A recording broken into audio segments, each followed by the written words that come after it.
কারণ তার সবার উদ্দেশ্য হলো লালন পালন করলে টাকা বেশি পাওয়া যাবে, যার বাবা নেই তার টাকা দিবে কে? কেউ নিতে চায় না। সবাই ভালো ভালো বাচ্চা যাদের মা বাবা আছে এদেরকে নিয়ে চলে গেছে। হালিমা পরে আসছে, আইসা দেখে বাচ্চা একটাও নেই, একটা বাচ্চাই আছে। সুবহানাল্লাহ। কোন বাচ্চা আছে? যে বাচ্চা একদিন নবুয়তের গান গাইবে, সারা বিশ্বের মানুষকে রহমতের ছায়াতলের দিকে ডাকবে। সেই নবী রয়ে গেলেন, আর কেউ নাই। এখন হালিমা তার স্বামীকে বলে, ও আমার স্বামী, একটা বাচ্চাই আছে, একটা বাচ্চাই তো আছে, আর কোনো অপশন নাই, কি করি? স্বামী বলে, দেখো, চেষ্টা করে দেখো বাচ্চাটাকে নিয়ে যাওয়া যায় কিনা। কিতাবের মধ্যে লেখা আছে রাসূল আকরাম সাল্লাল্লাহু আলাইহি ওয়াসাল্লামের মুখটা চাদর দিয়ে ঢাকা ছিল।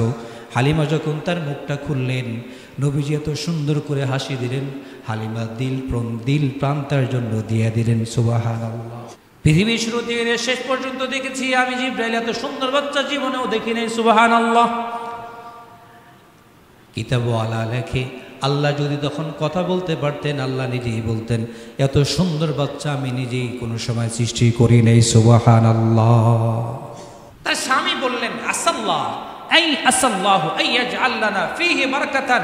হালিমা, বাচ্চাটাকে নিয়ে নাও, হয়তোবা আল্লাহ তাআলা এই বাচ্চার মধ্যে আমাদের জন্য বরকত রেখে দিয়েছেন। সুবহান।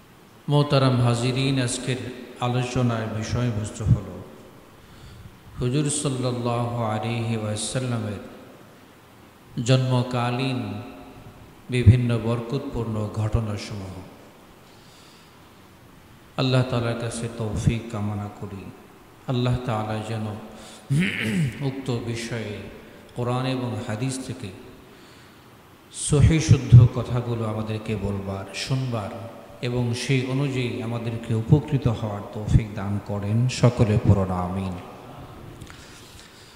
মোহতারাম হাজিরিন, আরবি যেই মাস আমরা অতিবাহিত করছি, এই মাসটার নাম হলো মাহে রবিউল আউয়াল। এই মাসের নাম কি? মাহে রবিউল আউয়াল। মাহে রবিউল আউয়ালের আজকে 4 তারিখ। আজকে কত তারিখ? 4। এই পবিত্র মাহে রবিউল আউয়াল, এটা এমন একটি মাস যে মাসে স্পেশাল কোনো আমল কোরআন এবং হাদিসে বর্ণিত নাই। যদিও কোনো স্পেশাল আমল এই মাসে কোরআন এবং হাদিস থেকে পাওয়া যায় না, তারপরও এই মাস অনেক গুরুত্বপূর্ণ এবং মহিমান্বিত একটি মাস। তার কারণ হলো যে নবীকে, যে রাসূলকে কেন্দ্র করে, যে মহামানবকে কেন্দ্র করে আল্লাহ তাআলা এই পৃথিবীকে সাজিয়েছেন, যে মহামানবকে কেন্দ্র করে আজকে আমরা সর্বোত্তম জাতি, বলেন আলহামদুলিল্লাহ। খায়রে উম্মত, আমাদের চেয়ে দামি কোনো উম্মত আল্লাহ তাআলা দুনিয়াতে আর প্রেরণ করেন নাই, পাঠান নাই। যে মহামানবকে কেন্দ্র করে এত কিছু, সেই মহামানবের আগমন এই মাসে হয়েছে, আলহামদুলিল্লাহ।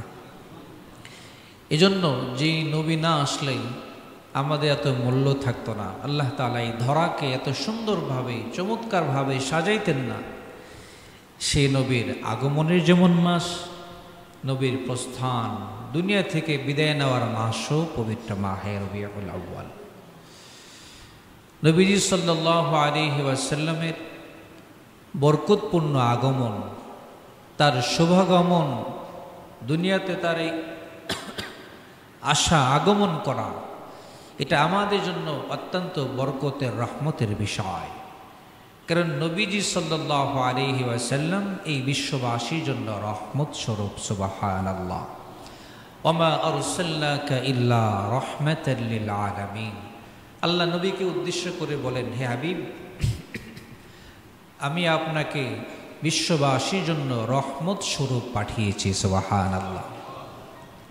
তো নবী আপদ মস্তক, মাথা থেকে পা পর্যন্ত, নবীর শুভ জন্ম থেকে নবীর ইন্তেকাল পর্যন্ত পুরাটাই আগাগোড়া রহমত এবং বরকত। সুবহানাল্লাহ।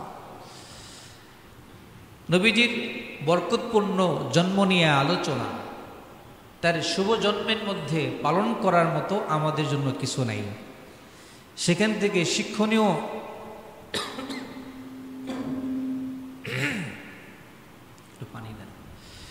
শিক্ষণীয় কোনো বিষয় সেখান থেকে আমাদের জন্য নেই।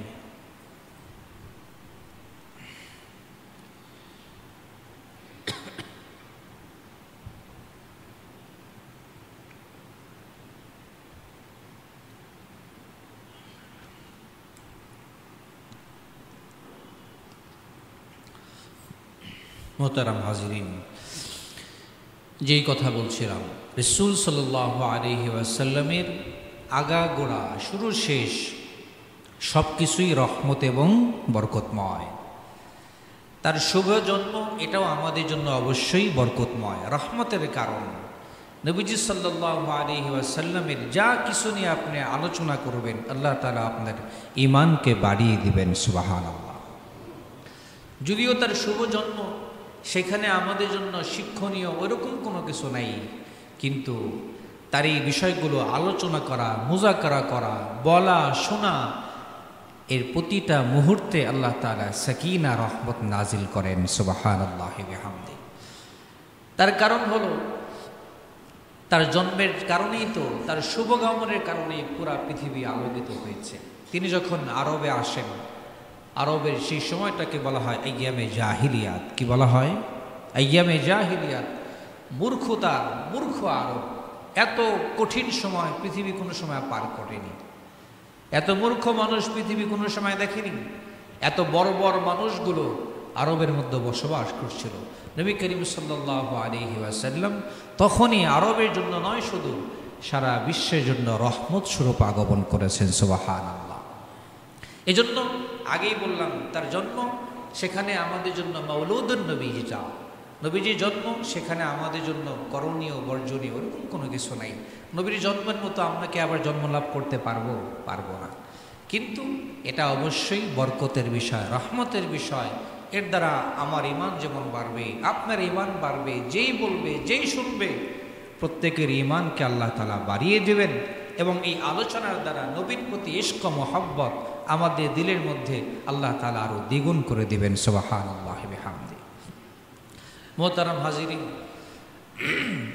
নবীজি সাল্লাল্লাহু আলাইহি ওয়াসাল্লামের শুভ জন্ম, তার আগমন নিয়ে আমাদের মধ্যে অনেক দ্বিমত আছে। নবীজির আগমন, নবীজি দুনিয়াতে আগমনের তারিখ, কত তারিখ হয়েছে ফিক্সড করে কেউ বলতে পারে না। তবে পবিত্র মাহে রবিউল আউয়ালে নবীজি আগমন করেছেন, এই বিষয়ে উলামায়ে কেরাম, ঐতিহাসিক কারোর মধ্যে কোনো মতানৈক্য নাই। বাকি তারিখ নিয়ে মতানৈক্য রয়েছে। আপনারা সবাই জানেন, আমরা সবাই জানি, নবীজি সাল্লাল্লাহু আলাইহি ওয়াসাল্লাম দুনিয়াতে আসছেন কত তারিখে? 12ই রবিউল আউয়াল। কত রবিউল আউয়াল? 12ই রবিউল আউয়াল। আপনার ইতিহাসের নির্ভরযোগ্য বড় বড় যে কিতাবগুলো আছে, আমরা তো ছোট ছোট বই পড়ি, আমাদের সামনে বড় বই পড়ার সুযোগ নেই। আরবি, উর্দু, ফার্সি এই সকল বই পড়ার সুযোগ নেই। আমরা বঙ্গানুবাদ পড়ি, বাংলায় অনুবাদ করা কিছু চটি বই পড়ি। বড় বই পড়ার সুযোগ আমার কাছে নেই। কার বাসায় সিরাতের কিতাব কয়টা আছে আমার জানা নেই। আমার রুমে সিরাতের অনেক কিতাব আছে। সিরাতের 1 খণ্ডের কিতাব যেমন আমার কাছে আছে, চটি বই যেমন আমার কাছে আছে, নবীজি সাল্লাল্লাহু আলাইহি ওয়াসাল্লামের সিরাত নিয়ে 16 খণ্ডের বই আমার কাছে আছে, সুবহানাল্লাহ। এত বড় বই একসাথে মিলাইলে এত বড় হয়।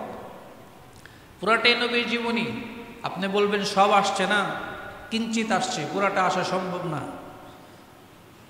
বরং রাসূলের জীবনী নিয়ে 83 খণ্ডের বইও পাওয়া যায়, সুবহানাল্লাহ। কত খণ্ডের? 83 খণ্ডের, 55 খণ্ডের বই আছে বিভিন্ন লাইব্রেরিতে। এজন্য নবীজির জীবন লম্বা।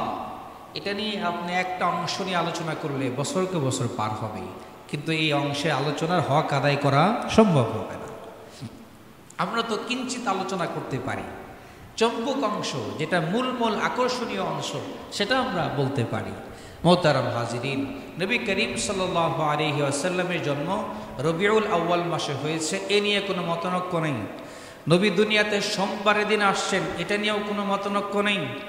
বাকি তারিখ নিয়ে মতানৈক্য রয়েছে। 8, 9, 10, 11, 12 এরকম অনেকগুলো তারিখ তার জন্মের ব্যাপারে পাওয়া যায়। ওই মাস ছিল ইংরেজি হিসাবে এপ্রিল মাস। কি মাস? এপ্রিল মাস, এপ্রিল মাসের 20 এপ্রিল, এপ্রিল মাসের কি 20 এপ্রিল 571 ঈসাই, 571 ঈসাই সনে নবীজি দুনিয়াতে আগমন করেন। সুবহানাল্লাহ। তাহলে নির্ভরযোগ্য মত হলো 9 রবিউল আউয়াল। নির্ভরযোগ্য মত কত? 9 রবিউল আউয়াল। প্রসিদ্ধতম মত কত? 12 রবিউল আউয়াল। খুব খেয়াল করবেন, প্রসিদ্ধতম মত কি? যেটা প্রসিদ্ধি পেয়েছে 12 রবিউল আউয়াল।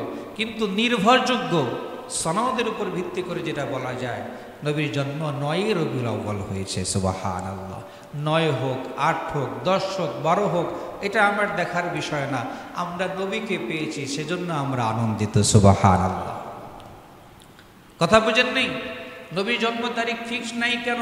নবীর জন্মদিনে কোনো কিছু পালন করার বিধান ইসলামে নেই। যদি থাকতো, সবচেয়ে বেশি সাহাবায়ে কিরাম করতেন।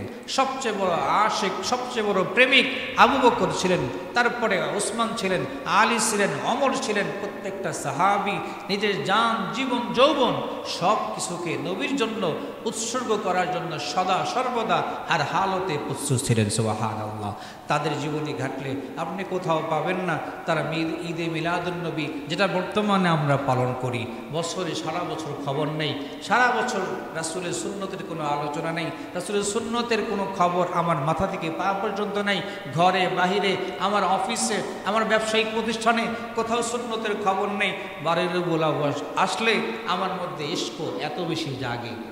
এটা ভালো, একদিকে ভালো। নবীর আগমন আপনার দিলের মধ্যে আনন্দ তৈরি করবে, এটা স্বাভাবিক। কিন্তু সেটাকে একদিনে সীমাবদ্ধ রাখাটা, এটা কোনো সময় যুক্তি দাবি করে না। নবী তো একদিনের জন্য আসেন নাই। নবী আপনার সকাল থেকে সন্ধ্যা, সন্ধ্যা থেকে সকাল, নবী আপনার জীবনের শুরু থেকে মৃত্যু পর্যন্ত আদর্শ নিয়ে আগমন করেছে। সুবহানাল্লাহ। কথা কি আমার বুঝতে পারছেন? হ্যাঁ। এজন্য 12 তারিখে একটা দিবস পালন করা, মিছিল বের করা। এই যে আমাদের নদ্দাতে এক জায়গায় পোস্টার লাগানো দেখলাম, বিশ্ব নবী দিবস। কি লেখা আছে? আমার নজরে পড়েছে, লেখা আছে, পোস্টার লাগাইছে বিশ্ব নবী দিবস। নবী দিবস এটা আবার কোথায় আছে? এ কাহা কি কিয়া চিজ है? কোত্থেকে আসলো এটা? কারা বানানো? এমনও দেখেছি 12 রবিউল আউয়ালে বিশাল আকারের কেক কাইটা তারা উদযাপন করে, হ্যাপি বার্থডে টু ইয়া রাসূলুল্লাহ, নাউযুবিল্লাহ। তুমি তোমার নবীকে এত নিম্ন স্তরে, লো স্তরে নামিয়ে ফেললে। এজন্য বিবেক দিয়ে বুঝতে হবে ইসলাম, আল্লাহ তাআলা আপনাকে আকল দিয়েছেন। আকল ছাড়া ইসলামকে বোঝা সম্ভব না। ইশকও লাগবে, মোহাব্বতও লাগবে, আকলও লাগবে। একজনে বলল আপনি দৌড় মারলেন, এটার নাম ইসলাম না। আল্লাহ তাআলা আপনাকে কি দিয়েছেন? আকল দিয়েছেন। এজন্য মেধা, আকল খাটাইতে হবে যে এটা ঠিক কিনা বেঠিক। আল্লাহ তাআলা আমাদেরকে সহি বুঝার তৌফিক দান করেন। সকলে পড়ুন আমিন। মুহতারাম হাজিরিন, নবী করিম সাল্লাল্লাহু আলাইহি ওয়াসাল্লামের জন্মের সময় এমন কিছু কর্মকাণ্ড আল্লাহ তাআলা দুনিয়াতে ঘটিয়েছেন, এমন ঘটনা, এমন বরকতপূর্ণ আচরণ আল্লাহ তাআলা করেছেন যেটা পৃথিবীতে কোনো সময় দেখা যায় নাই। রাসূল আকরাম সাল্লাল্লাহু আলাইহি ওয়াসাল্লামের মা আমেনা বলেন, নবীজি সাল্লাল্লাহু আলাইহি ওয়াসাল্লাম যখন আমার গর্ভে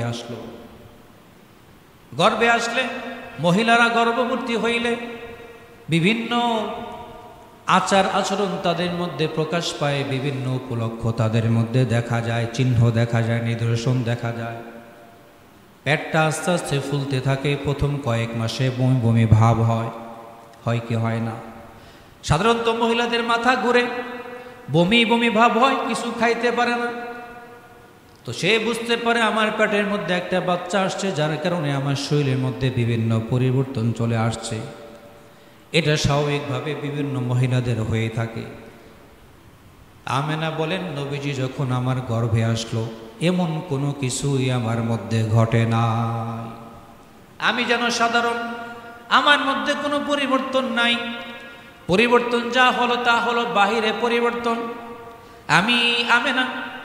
আমি বুঝতে পারলাম না নবীজি আমার পেটের মধ্যে আসছেন, বুঝতে পারি না। পেটটা বেশি উঁচা হয় নাই, বমি বমি ভাব আমার হয় না, মাথাও আমার ঘুরে না, আমি স্বাভাবিক মানুষের মতোই আছি। কিন্তু সব কিছু কেমন যেন পরিবর্তন, সব কিছুর মধ্যে কেমন যেন একটা পরিবর্তন ভাব আমি লক্ষ্য করলাম। আমি আমেনা যেখানেই যাই, আমি যদি রাস্তা দিয়ে হাঁটি, দেখি একটা দমকা বাতাস আসে, সেই বাতাসে গাছগুলো আমি আমেনার দিকে ঝুঁকে পড়ে। সুবহানাল্লাহ। আমি দেখি আমি আমেনা যেদিক দিয়ে যাই, গাছগুলো আমাকে সিজদা করতে চায়। আবার আমি যখন পানি আনার জন্য জমজমের পারে যাই, সাথে সাথে জমজমের পানি আমি আমেনার কারণে উপরের দিকে উঠে আসে। সুবহানাল্লাহ। মক্কার মহিলারা বলে, আমেনা তুমি যাও না, তুমি কিছুক্ষণ দাঁড়ায় থাকো, তুমি থাকলে পানি আমরা আপোষে পেয়ে যাই, সহজে পানি পেয়ে যাই। তুমি যাও না, তুমি গেলে পানি আবার নিচের দিকে চলে যাবে, তুমি আসলে তোমার বরকতে পানি উপরে উঠে আসে। সুবহানাল্লাহ। আমেনা বলেন, নবীজি পেটে আসার পর আমি যখন এই রৌদ্রের মধ্যে যাই, যখন এই প্রচণ্ড রৌদ্রের মধ্যে যাই, আরবের রোদ বাংলাদেশের রোদের মতো না, আরবের গরম বাংলাদেশের গরমের মতো না, প্রচণ্ড গরম আরবে। আমেনা বলেন, আমি যখন এই রৌদ্রের মধ্যে বাহিরে যাই, দেখি একখণ্ড মেঘ আমি আমেনাকে ছায়া দেয়। সুবহানাল্লাহ।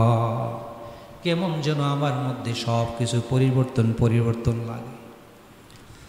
আমেনা বলেন, যখন নবীজি সাল্লাল্লাহু আলাইহি ওয়াসাল্লাম দুনিয়াতে আগমনের সময় হলো, তার কয়েকদিন আগে আমি আমেনাকে স্বপ্নে দেখানো হলো, হে আমেনা, তোমার গর্ভের মধ্যে যে বাচ্চা আছে সাধারণ কোনো বাচ্চা না। সুবহানাল্লাহ।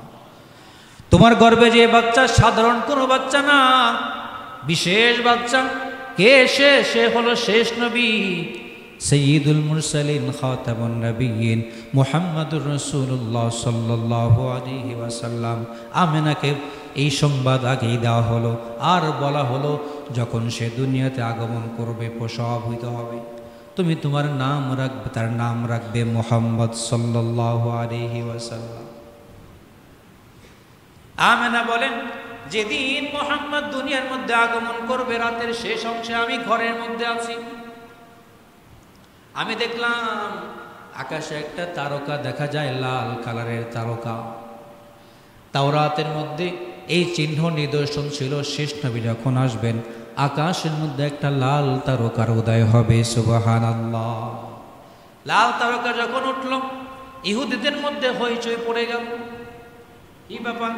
যারা তাওরাতের ইলম রাখতো, যাদের মধ্যে তাওরাতের ইলম ছিল, তারা চিন্তা করলো শেষ নবীর আগমনের সময় হয়ে গেছে, কারো গর্ভে মোহাম্মদ আছে।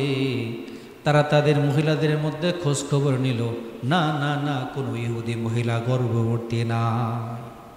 তাদের মধ্যে টেনশন, তাহলে এখন কোথায় পাওয়া যাবে? অবশেষে তারা খোঁজ খবর নিল, জানতে পারল কুরাইশ বংশে আব্দুল মুত্তালিবের ঘরে আব্দুল্লাহর স্ত্রী আমেনা সন্তান প্রসবের নিকটবর্তী হয়েছে। সুবহানাল্লাহ। আমেনা বলেন, যখন নবী দুনিয়াতে আসবেন আমি শুয়ে আছি, ঘরের মধ্যে কোনো আলো নাই, ঘরের মধ্যে কোনো লাইট নাই, কোনো বাতি নাই। ঘরের মহিলারা প্রত্যক্ষ করে দেখলো ঘরটা যেন আলোর বন্যায় ভাসছে। সুবহানাল্লাহ। আলোর জন্য কোনো বাতি নাই, কিন্তু হাজারো আলো দ্বারা পুরা ঘরটা আলোকিত হয়ে গেছে। মহিলারা বলেন, আমরা বাহিরে গিয়ে আকাশের দিকে দেখলাম সব তারকাগুলো একদম ফোকাস মেরে আছে আব্দুল্লাহর ঘরের দিকে। সুবহানাল্লাহ। ঘরটা যেন আলোর বন্যায় ভাসছে। তারা চিন্তা করলো, দুনিয়ার মধ্যে কত বাচ্চা আগমন করে, কত ছেলে সন্তান আগমন করে, কোনো সময় তো এমন পৃথিবীর মধ্যে পরিবর্তন হয় নাই। সুবহানাল্লাহ। আমেনা বলেন, আমি শুয়েছিলাম, একেবারে সুবহে সাদেকের সময় নবী দুনিয়াতে আগমন করলেন।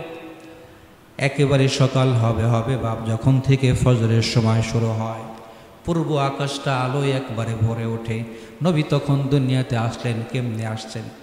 বিভিন্ন বর্ণনা আপনি হাদিসের কিতাবে, ইতিহাসের কিতাবের মধ্যে পাবেন। নবীজি যখন আসলেন, আমেনা নিজে বলেন, এক রাওয়ায়াত হলো নবী লজ্জাস্থানের উপর হাত দিয়ে তারপরে দুনিয়ার মধ্যে আগমন করেছেন। সুবহানাল্লাহ। এক রাওয়ায়াতের মধ্যে আসছে নবীজি সাল্লাল্লাহু আলাইহি ওয়াসাল্লাম সিজদারত অবস্থায় দুনিয়াতে আগমন করেছে। নবীজি এখানে হাত দিয়ে আসছেন, কিতাবের মধ্যে লেখা আছে নবীজি দুনিয়াতে আগমন করার পর ছোট্ট বাচ্চা, দুনিয়াতে আগমন করে সাথে সাথে সিজদায় পড়ে গিয়েছেন, সুবহানাল্লাহ। তখনও উম্মতের জন্য মায়া নবীর ইমামুল আউয়ালিন আল আখিরিন বাহরে সাদাকা রাহমাতাল লিল আলামিন, শুধু অজুদশ রহমাতাল লিল আলামিন, মসজিদে ও শুধু হামারু ইয়ে জমিন। নবীর তখন উম্মতের জন্য চিন্তা।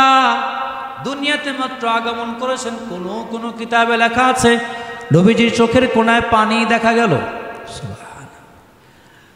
অতঃপর সাহাবায়ে কেরাম জিজ্ঞাসা করলেন, যখন নবী নবুয়ত লাভ করলেন, ইয়া রাসূলুল্লাহ, জন্মের সময় আপনার চোখের কোণে পানি ছিল কেন? নবী বললেন, তখন আমি উম্মতের চিন্তায় বিভোর ছিলাম। সুবহানাল্লাহ। কোন উম্মতের চিন্তায় বিভোর? যে উম্মত সদা সর্বদা তার আদর্শকে মারিয়ে চলে, তার সুন্নতকে পদপিষ্ট করে চলে। উম্মতের জন্য তখনও ফিকির। মেরাজে গিয়েছেন তখন উম্মতের জন্য, উম্মতকে তিনি ভোলেন নাই। এমন নবী কজনের কপালে জুটতে পারে? আমরা চাই নাই, তবু আল্লাহ তাআলা এমন নবীর উম্মত হওয়ার তৌফিক দিয়েছেন। সুবহানাল্লাহ। নবীজি একদিকে দুনিয়াতে আগমন করলেন, অন্যদিকে পৃথিবীর মধ্যে বিভিন্ন জায়গায় বিভিন্ন ঘটনা ঘটে গেল। আইওয়ানে কিসরা, পারস্য সম্রাটের বিশাল এক প্রাসাদ ছিল। এত বিশাল প্রাসাদ, তার সামনে 14টা খুঁটি ছিল, স্তম্ভ। এত সুরম্য খুঁটি, এত শক্তিশালী খুঁটি, মানুষ মনে করত ভূমিকম্প হইলে ওই খুঁটি কোনো সময় ভাঙবে না, নষ্ট হবে না। নবী দুনিয়াতে আগমনের সাথে সাথে পারস্য সম্রাটের প্রাসাদ থেকে 14টা খুঁটি মুহূর্তের মধ্যে ধসে পড়ে গেল। সুবহানাল্লাহ।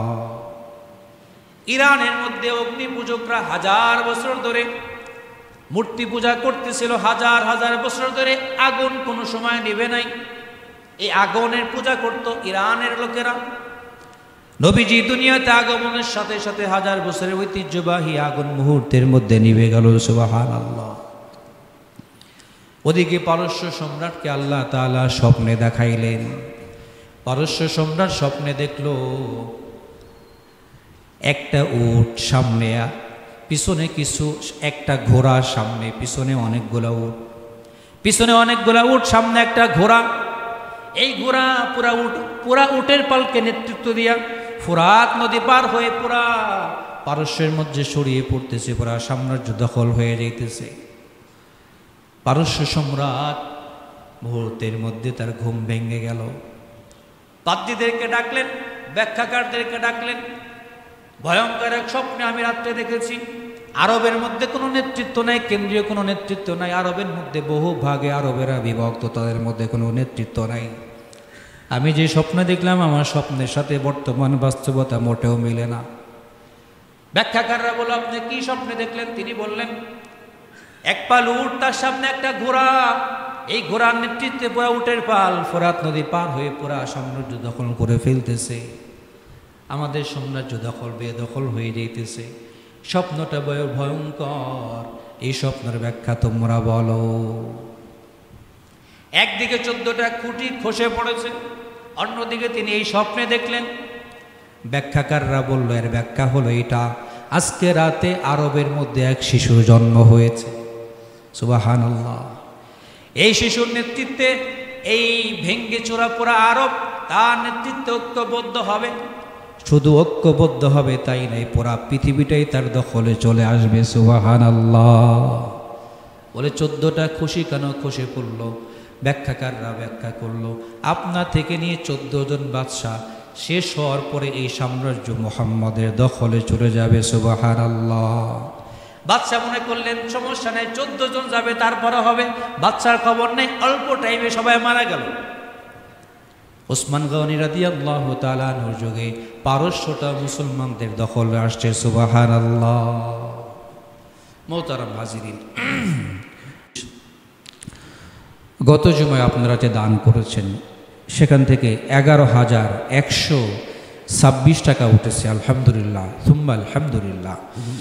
আল্লাহর দরবারে শুকর আদায় করছি। জি, আল্লাহর ঘরে আল্লাহর মোহাব্বতে আল্লাহকে খুশি করবার জন্য পবিত্র মাহে রবিউল আউয়ালে রসুলের একটা খাসলত ছিল, রসুল খুব বেশি দান করতেন। এজন্য আমরাও সে অভ্যাসকে ধারণ করে আল্লাহর ঘরে মুক্ত হস্তে দিল খুলে দান করি।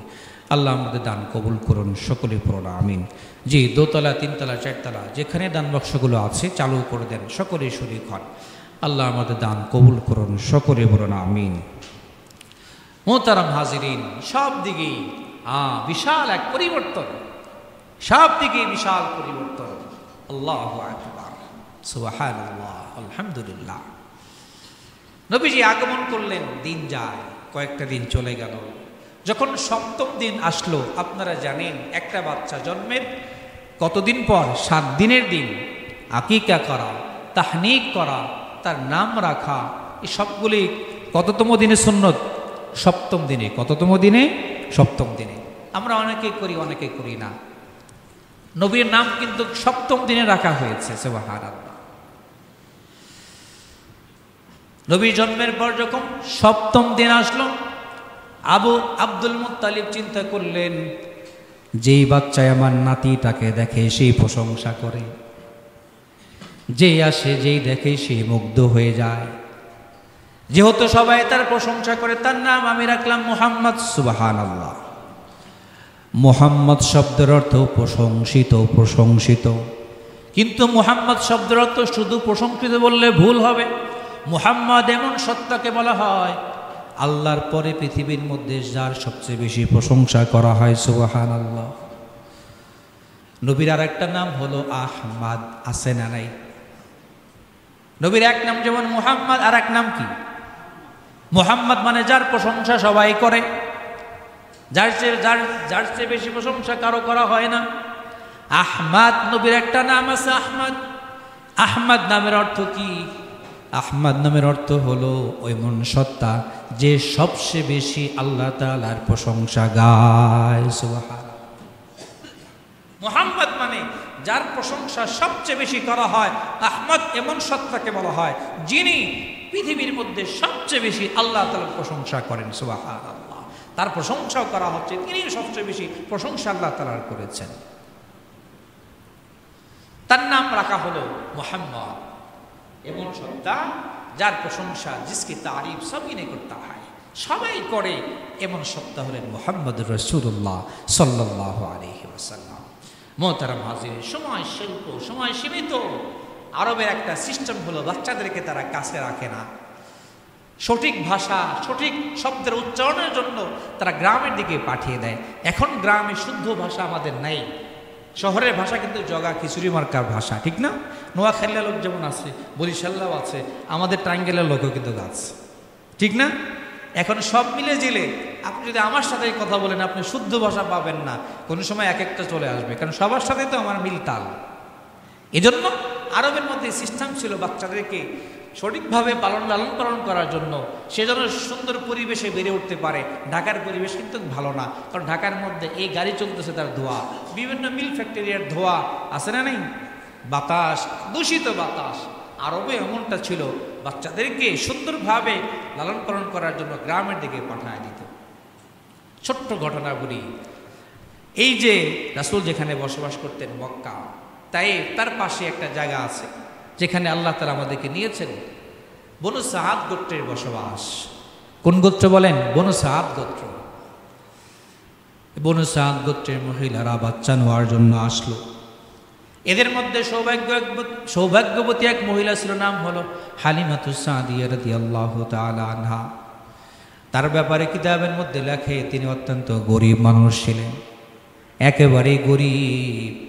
গরিব হওয়ার কারণে ঘরের মধ্যে ভাত চাল নাই, খানা দানা খাইতে পারেন না, তিনি নিজেও না খায়, সন্তানও না খেয়ে, তার স্বামীও না খেয়ে, তার যে ঘোড়াটা বা গাধাটা ছিল এটাও একেবারে জীর্ণ শীর্ণ। যাদের সাথে তিনি সফর করে আসলেন সবার পিছনে পড়ে গেলেন, একেবারে সবার পিছনে। অবশেষে মক্কায় আসলেন, বাচ্চাদেরকে রেখে দেওয়া হয়েছে। যখনই কেউ আসে আর জিজ্ঞাসা করে বাচ্চাটাকে, বলে নাম মোহাম্মদ, বলে তার বাবা আছে নাকি, বলে বাবা নাই। বাবা নাই, এই কথা শুনে মুহাম্মদকে আর কেউ নিতে চায় না। কারণ তার সবার উদ্দেশ্য হলো লালন পালন করলে টাকা বেশি পাওয়া যাবে, যার বাবা নাই তার টাকা দিবে কে? কেউ নিতে চায় না। সবাই ভালো ভালো বাচ্চা যাদের মা বাবা আছে এদেরকে নিয়ে চলে গেছে। হালিমা পরে আসছে, আইসা দেখে বাচ্চা একটাও নেই, একটা বাচ্চাই আছে। সুবহানাল্লাহ। কোন বাচ্চা আছে? যে বাচ্চা একদিন নবুয়তের গান গাইবে, সারা বিশ্বের মানুষকে রহমতের ছায়াতলের দিকে ডাকবে, সেই নবী রয়ে গেলেন, আর কেউ নাই। এখন হালিমা তার স্বামীকে বলে, ও আমার স্বামী, একটা বাচ্চাই আছে, একটা বাচ্চাই তো আছে, আর কোনো অপশন নাই, কি করি? স্বামী বলে, দেখো, চেষ্টা করে দেখো বাচ্চাটাকে নিয়ে যাওয়া যায় কিনা। কিতাবের মধ্যে লেখা আছে রাসূল আকরাম সাল্লাল্লাহু আলাইহি ওয়াসাল্লামের মুখটা চাদর দিয়ে ঢাকা ছিল। হালিমা যখন তার মুখটা খুললেন, নবীজি এত সুন্দর করে হাসি দিলেন, হালিমা দিল প্রাণ তার জন্য দিয়ে দিলেন। সুবহানাল্লাহ। হালিমা মুগ্ধ হয়ে গেলেন, বাচ্চাটাকে কোলে নিলেন আর বললেন, আমার মনে হয় জীবনে আমি এত সুন্দর বাচ্চা দেখিনি। আমেনা বললেন, হালিমা তুমি থাকো গ্রামে, আমি তো মক্কা মদিনায় দেখেছি, এত সুন্দর বাচ্চা আমি আমেনা নিজেই দেখি নাই। আব্দুল মুত্তালিব বলে, ও মা আমেনা, তোমরা তো শহরে ঘুরছো, আমি আব্দুল মুত্তালিব বিভিন্ন দেশে ঘুরছি, এত সুন্দর বাচ্চা আমি আব্দুল মুত্তালিব জীবনে দেখি নাই। কিতাবওয়ালা লিখেছে, যদি সেখানে জিব্রাইল থাকতো, জিব্রাইল বলতো, আমি তো সারা বিশ্ব দেখেছি, পৃথিবীর শুরু থেকে শেষ পর্যন্ত দেখেছি, আমি জিব্রাইল এত সুন্দর বাচ্চা জীবনেও দেখি নাই। সুবহানাল্লাহ। কিতাবওয়ালা লেখে, আল্লাহ যদি তখন কথা বলতে পারতেন, আল্লাহ নিজেই বলতেন, এত সুন্দর বাচ্চা আমি নিজেই কোনো সময় সৃষ্টি করি নাই। সুবহানাল্লাহ। তার স্বামী বললেন, আসাল্লাহু আইয়াজআল লানা ফীহি বারাকাতান। হালিমা, বাচ্চাটাকে নিয়ে নাও, হয়তোবা আল্লাহ তাআলা এই বাচ্চার মধ্যে আমাদের জন্য বরকত রেখে দিয়েছেন। সুবহানাল্লাহ। উলামায়ে কেরাম বলেন, আল্লাহ তাআলা রাসূলের লালন পালনের জন্য হালিমাকে কেন বাছলেন, কেন নির্বাচিত করলেন? আল্লাহ তাআলা তো নির্বাচিত না করলে হালিমা নির্বাচিত হইতে পারতো না, তার সব কিছুই তো নির্বাচিত। উলামায়ে কেরাম বলেন, হালিমাকে আল্লাহ তাআলা দুই কারণে নবীজির জন্য যাচাই বাছাই করেছেন, মনোনীত করেছেন। এক নাম্বার হলো, হালিমা খুব সহনশীল ছিল, হালিমার মতো সহনশীল মহিলা সাধারণত পাওয়া যায় না। দুই নাম্বার হলো, তাদের নজর ছিল মানুষের পকেটে না, তাদের নজর ছিল রব্বে কারীমের খাজানার প্রতি। সুবহানাল্লাহ। মোহতারাম হাজির, আমরা আলোচনা শেষ, সামনের সপ্তাহে বাকি আলোচনা হবে। আল্লাহ তাআলা আমাকে নিয়েছেন, হালিমার বাড়িতে আমি গিয়েছি, তায়েফ থেকে অনেক দূর, মক্কা থেকে তায়েফ যত দূর, তায়েফ থেকে হালিমার বাড়ি ততটাই দূর গিয়েছিলাম। আমি যদি আপনাদেরকে বলি, কসম করে বলি, আরবের অনেক জায়গায় আল্লাহ আমাকে নিয়েছেন, যাওয়ার সুযোগ হয়েছে, কিন্তু হালিমার বাড়িতে যাওয়ার পর দিলের মধ্যে যে সুকুনাত, যে শান্তি আমি পেয়েছি, কোথাও এই শান্তি পাইনি। সুবহানাল্লাহ। যদি কেউ যান কোনো সময় উমরা বা হজে, যাবেন হালিমার বাড়িতে, আপনার দিল মন জোড়া যাবে। সেখানে গেলে মনে হয় কি একটা বাতাস, কি একটা আবহাওয়া, পাহাড়ের উপর তার বাড়ি। আল্লাহু আকবার। শান্তি আপনার মন প্রাণ সব কিছুকে ভরে ফেলবে ইনশাআল্লাহ। এজন্য হালিমাতুস সাদিয়াকে আল্লাহ তাআলা রাসূল সাল্লাল্লাহু আলাইহি ওয়াসাল্লামের জন্য এজন্য মনোনীত করেছেন। আল্লাহ তাআলা যা কিছু বললাম, আল্লাহ তাআলা আমাদের সকলকে আমল করার তৌফিক দান করেন। রাসূলের প্রতি ইশক মোহাব্বত জাহির করার তৌফিক আল্লাহ আমাদের সকলকে দান করেন। আমিন। ওয়া আখিরু দাওয়ানা আলহামদুলিল্লাহি রাব্বিল আলামিন।